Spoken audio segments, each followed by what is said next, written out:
Hello everyone. तो botany generic का semester 1 का जो पेपर था वो आज हो चुका है कंप्लीट। और हमने देखा कि जितना भी इम्पोर्टेंट क्वेश्चन मैंने बताया था वो सारे ही पेपर में आए हुए हैं।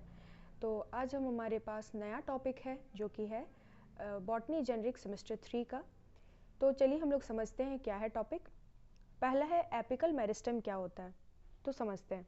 एपिकल मेरिस्टेम जो वर्ड है वो ये बताता है वैसा चीज़ जो एपेक्स में प्रेजेंट हो। एपेक्स का मतलब होता है या तो रूट टिप में या तो वो सूट टिप में प्रेजेंट हो, एपिकल पार्ट में प्रेजेंट हो। ठीक है, तो इसको ऐसे बताया गया है, as the name suggest apical means something pertaining to the apex, वैसा चीज़ जो कुछ एपेक्स रीजन में प्रेजेंट है। In this case it refers to the shoot and root tips, और ये या तो रूट टिप्स में प्रेजेंट हो सकता है या फिर वो सूट टिप में प्रेजेंट हो सकता है। रूट एंड सूट टिप्स यहाँ पे लिखा हुआ है। Moreover, this type of meristem is completely undifferentiated and responsible for primary growth, और हमेशा ये प्राइमरी ग्रोथ के लिए प्राइमरी ग्रोथ कराता है, मतलब कंप्लीटली ये इन्वॉल्व होता है किसी भी प्लांट के रूट के डेवलपमेंट में और सूट के डेवलपमेंट में। ठीक है, अब नेक्स्ट हम लोग समझते हैं ये एपिकल मेरिस्टेम का फंक्शन क्या है। तो जैसा हमको पता है कि ये मतलब समझिए ऐसे टाइप के सेल्स होते हैं जो डिफरेंट वो ज़्यादातर डिवाइड नहीं कर पाते और even produce different types of cells. However this plant need to grow in order to survive, this function is fulfilled by the meristem. अब बहुत सारे ऐसे प्लांट्स होते हैं, जैसे हम लोग टाइप ऑफ टिश्यूज़ में पढ़े परमानेंट मेरिस्टेमेटिक टिश्यू, तो ये तो मेरिस्टेमेटिक टिश्यू का पार्ट है, इसका काम ही होता है कंटिन्यू डिवाइड करना। ठीक है, और ये प्लांट्स को ग्रो कराने में हेल्प कर रहा है। However plants need to grow in order to survive, और प्लांट को अगर सर्वाइव करना है तो उसको ग्रो करना जरूरी है, और ये ग्रो कराने का काम ही मेरिस्टेम कराता है।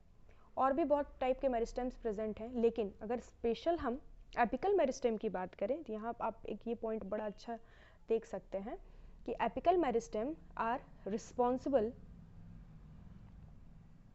एक मिनट देखिए यहाँ पे लिखा हुआ है apical meristem are specialized zones of growth found in the tips of the plant.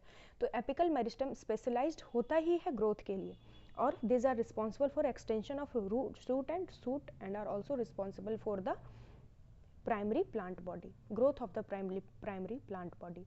तो ये तो ग्रोथ रीजन में खासकर फाउंड होगा, है ना, और दूसरा है ये रूट को और शूट को ग्रो कराने में हेल्प करता है। ठीक, नेक्स्ट हम लोग समझते हैं कितने टाइप्स के एपिकल मेरिस्टेम होते हैं। तो हमने प्रीवियस ही देखा दो टाइप के एपिकल मेरिस्टेम होते हैं, पहला है सूट एपिकल मेरिस्टेम, दूसरा है रूट एपिकल मेरिस्टेम, जिसको हम लोग सैम और रैम से डिनोट भी करते हैं। सैम या फिर जिसको हम लोग सूट एपिकल मेरिस्टेम कहते हैं, वो वैसे रीजन में प्रेजेंट होगा जहाँ पे मतलब सूट रीजन में प्रेजेंट होगा जहाँ पे मेरिस्टेमेटिक सेल्स होंगे, है ना। ये एरियल ऑर्गन मतलब कि अबव द सॉइल जो पार्ट प्रेजेंट है जिसको हम लोग एरियल ऑर्गन भी कहते हैं, इसके अंदर स्टेम होगा, लीव्स आएगा, फ्लावर्स आएगा, फ्रूट्स आएगा। और रूट एपिकल मेरिस्टेम की बात करें तो ये रूट एपेक्स में प्रेजेंट होता है, जहाँ पे सारे सेल्स जो हैं वो रिपीटेड डिवीजन के लिए कैपेबल होते हैं, और ये वैसा रीजन है जहाँ पे जितना भी प्राइमरी रूट टिश्यू है वो डिराइव होता है वहाँ से।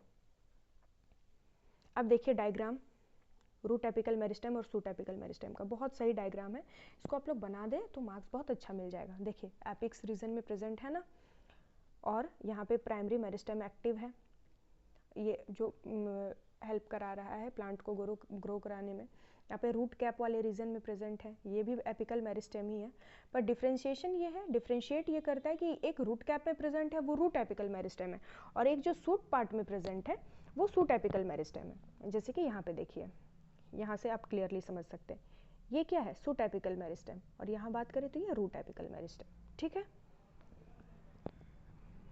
अब हम लोग आते हैं लेटरल मेरिस्टेम में।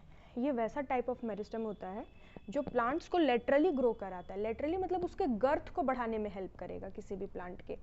It is made up of meristematic cell that divide to increase the plant size and diameter.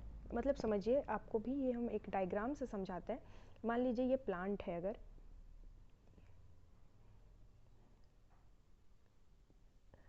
एक मिनट, मान लीजिए ये एक प्लांट है, तो इसके ये जो गर्थ है ना, मतलब डायमीटर, इसको इंक्रीज कराने में हेल्प करेगा। मान लीजिए कोई जब स्मॉल प्लांट है उसका ऐसा होगा डायमीटर। जैसे जैसे वो ग्रो करेगा उसका ये विड्थ तो बढ़ जाता है ना, तो ये विड्थ को बढ़ाने का काम करता है lateral meristem. Produces conductive and protective tissue of the plant, ये प्लांट के प्रोडक्टिव टिश्यू और प्रोटेक्टिव टिश्यू और कंडक्टिव टिश्यू को भी प्रोड्यूस करने का काम करेगा, और secondary growth of the plant में भी हेल्प करेगा। अब अगर हम पार्ट्स ऑफ या फिर टाइप्स ऑफ लेटरल मेरिस्टेम की बात करें तो उसको अलग अलग पार्ट्स में डिवाइड किया गया है, जो कि है कॉर्क कैम्बियम और वास्कुलर कैम्बियम। कॉर्क कैम्बियम का काम है पेरिडर्म को बनाना, जो कि प्लांट के आउटर लेयर को रिप्लेस कर देता है, और वास्कुलर कैम्बियम जैलम और फ्लोएम के मेन पाथ को ग्रो कराने में या बनाने में हेल्प करता है। ये पाया कहाँ जाता है, तो लेटरल रीजन ऑफ प्लांट में पाया जाता है, खासकर डाइकोटिलेडनस और जिम्नोस्पर्म्स में पाया जाएगा। देखिए ये स्ट्रक्चर है एपिकल मेरिस्टम का, ये इंटरकैलरी मेरिस्टम और ये है लेटरल मेरिस्टम। अब इंटरकैलरी मेरिस्टम का क्या फंक्शन है वो देख लेते हैं। ये भी डायग्राम आप लास्ट में जरूर बना दें, पूरा तीनों को डिफाइन करने के बाद ये डायग्राम अवश्य बना दें, ये बहुत इंपॉर्टेंट है। अब इंटरकैलरी मेरिस्टम वैसा टाइप का प्लांट टिश्यू है जो प्लांट के लेंथ को ग्रो कराता है। अब समझिए, एपिकल मेरिस्टम रूट और सूट के एपिक्स में प्रेजेंट होता है, वो वहाँ पे ग्रो कराने में हेल्प कर रहा है। लेटरल मेरिस्टम गर्थ को बढ़ाने में हेल्प कर रहा है, और इंटरकैलरी मेरिस्टम जो है वो लेंथ को बढ़ाने में हेल्प कर रहा है। और ये खासकर इंटरनोड्स या लीफ बेसिस के पास प्रेजेंट होता है, लीफ जहाँ से लगा हुआ होता है ना स्टेम में, वहाँ पे प्रेजेंट होता है, या इंटरनोड्स में, खासकर ग्रासेस की बात करें तो वहाँ पे होता है।